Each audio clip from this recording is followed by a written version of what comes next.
ஒரு 20 நாளைக்கு முன்னாடி நம்ம போட்டிருந்த ஒரு வீடியோல சொல்லியிருப்போம், திரு இபிஎஸ் அவர்களுக்கு பிரசாந்த் கிஷோர் இல்லாட்டி சுனில் கனுகுலு மாதிரியான ஒரு எலெக்ஷன் ஸ்ட்ராட்டஜிஸ்டோட தேவை அவர்களுக்கு என்னைக்குமே தேவைப்படாது. ஏன்னா அந்த கட்சியே ஒரு டீப் ரூட் இன்ஃப்ராஸ்ட்ரக்சர் கொண்ட ஒரு கட்சி, தொண்டர் பலமும் ஒரு மிக சிறந்த கட்டமைப்பு கொண்ட ஒரு கட்சின்னு சொல்லியிருப்போம். தொண்டர்களோட அவர் இணைந்து இணக்கமாக பயணிச்சாலே அந்த கட்சி அடுத்த தேர்தலில் ஒரு மிகப்பெரிய வெற்றியை ஒரு கூட்டணி மூலியமா அமைச்சு ஒரு வெற்றி பெற முடியும் நம்ம சொல்லியிருந்தோம். சாரி மக்களே, நம்மளோட கருத்தை நம்ம திரும்ப பெற்றுக்கலாம். ஏன்னா சமீபத்துல அதிமுக நடந்த ஒரு சில விஷயங்கள் நம்மளோட கருத்தை திரும்ப பெற மாதிரி நம்மள செஞ்சிருச்சு. நம்பர் 1, அதுல முதல் விஷயம் என்ன அப்படின்னா, டெல்லியில ஒரு கட்சி அலுவலகம் என்பது ஒரு கிட்டத்தட்ட ஒரு தேசிய கட்சி அங்கீகாரத்துக்கு நிகராக பார்க்கக்கூடிய ஒரு விஷயம்.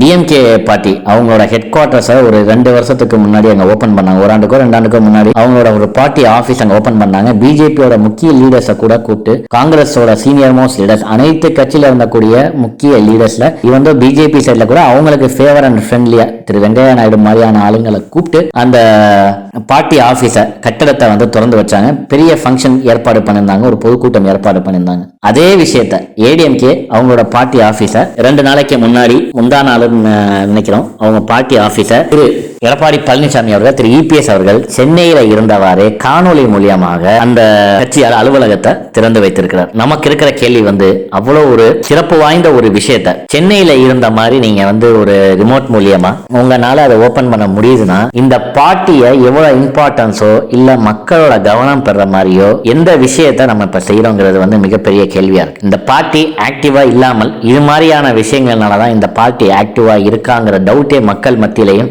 ஏனைய மற்ற கட்சியினர் மத்தியும் வருவதற்கான காரணம் இது. 50 ஆண்டுகள் கண்ட ஒரு கட்சி அதிமுக. இந்த கட்சியினால மாற்று கட்சியினர்ல இருந்து இன்வைட் பண்ணி டெல்லியில ஒரு பிரம்மாண்டமான ஒரு நிகழ்ச்சியை, ஏன் பிஜேபி கூட அவங்க இன்வைட் பண்ணிருக்கலாம், அபார்ட் ஃப்ரம் பாலிடிக்ஸ் சொல்லி அனைத்து கட்சியையும் சேர்ந்து முக்கிய தலைவர்களை அழைத்து அவர்களை அந்த பில்டிங்கை ஓபன் பண்ண வைக்கிற மாதிரி ஒரு செரிமனியை ஏற்பாடு பண்ணியிருந்தா ஒரு மிகப்பெரிய நேஷனல் அட்டென்ஷன் பெற்றிருக்கும் அந்த நியூஸ். பட் இப்படி ஒரு விஷயம் நடந்துச்சாங்கிற அளவுக்கு திரு செங்கோட்டையன் அவர்கள் கொடுத்த ஒற்றை பேட்டி திரு இபிஎஸ் அவர்களோட மொத்த பிளானையும் ஸ்பாயில் பண்ணிருச்சுன்னே சொல்லலாம். கிட்டத்தட்ட ஒரு திரு இபிஎஸ் அவர்களோட முயற்சி பேசும் பொருளாகப்பட்டிருக்க வேண்டிய இந்த நேரத்தில் திரு அம்மையார் ஜெயலலிதா மற்றும் எம்ஜிஆர் அவர்களோட புகைப்படம் விவசாயிகள் நன்றி தெரிவிக்கும் மாநாட்டில் வைக்கப்படலன்னு சொல்லி திரு செங்கோட்டையன் அவர் சொல்றாரு. கண்டிப்பா அது ஒரு சாக்கு போக்குக்கான ஒரு பதில் தான். உள்ள வேற ஏதோ ஒரு பெரிய பிரச்சனை இருக்கு, அதை எக்ஸ்போஸ் பண்றதுக்கு, அதை வெளிக்காட்டுவதற்கு திரு எம்ஜிஆர் மற்றும் ஜெயலலிதா அவர்களோட புகைப்படத்தை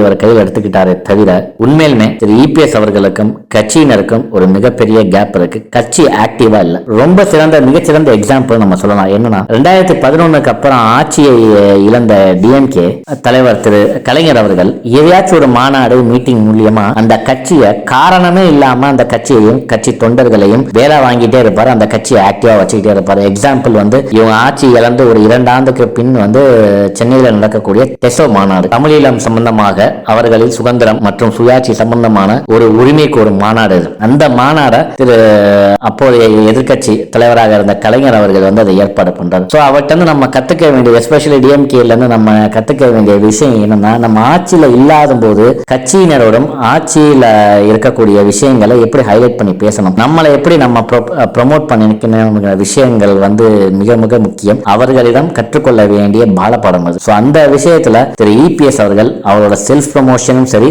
பார்ட்டியை ஆக்டிவா வச்சுக்கிறதும் சரி, கண்டிப்பாக ரொம்ப பின்தங்கிட்டு இருக்காரு. இதே நிலை தொடர்ந்தால் என்ன நடக்கும் அப்படின்னா, இன்னைக்கு தொடர்ந்து பிஜேபியோட வெற்றிக்கு எப்படி திரு ராகுல் காந்தி அவர்களோட தவறான முடிவுகளும் முன்னெடுப்புகளும் ஒரு காரணமாக அமையுதோ, அதே மாதிரி டிஎம்கேவோட தொடர் வெற்றிக்கு திரு இபிஎஸ் அவர்கள் காரணமாக அமையும்.